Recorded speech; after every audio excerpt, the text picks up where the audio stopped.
everybody. We are back with CNN's chief international correspondent, live via satellite from Jordan, Clarissa Ward. You've done extensive reporting from the Middle East for years. Do you have a sense of how that region now views the United States? Because this is an unprecedented military action by the United States. While we've had tension with Iran for all these years, we've never bombed them. Right. I think there was a moment, when Prime Minister Netanyahu and President Trump were kind of dangling this idea of regime change. That is anathema to people in this region.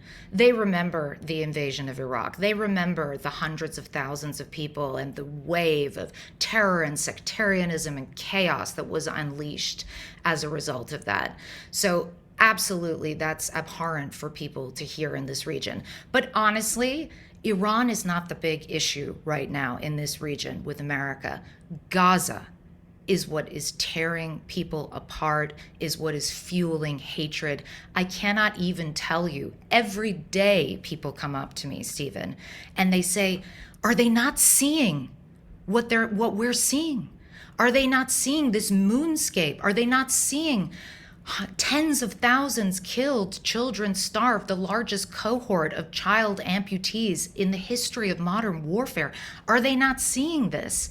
And it has eroded their faith in international institutions, in international humanitarian law, and in any notion that the U.S. is some kind of a guiding light or a beacon of human rights.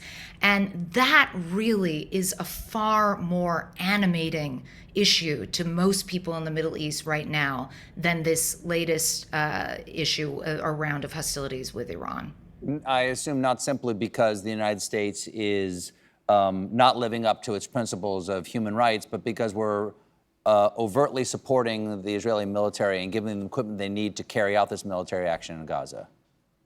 We're paying for the weapons and we're giving them cover. And that is something that people really in this region cannot get their head around, cannot forgive, and cannot fathom. What is the latest on the ongoing hunger in Gaza? Well, the UN has been saying for some time now, we are approaching a man-made famine. We did a story on CNN the other day of a little boy in such frustration that he was putting fistfuls of sand into his mouth and screaming at the camera.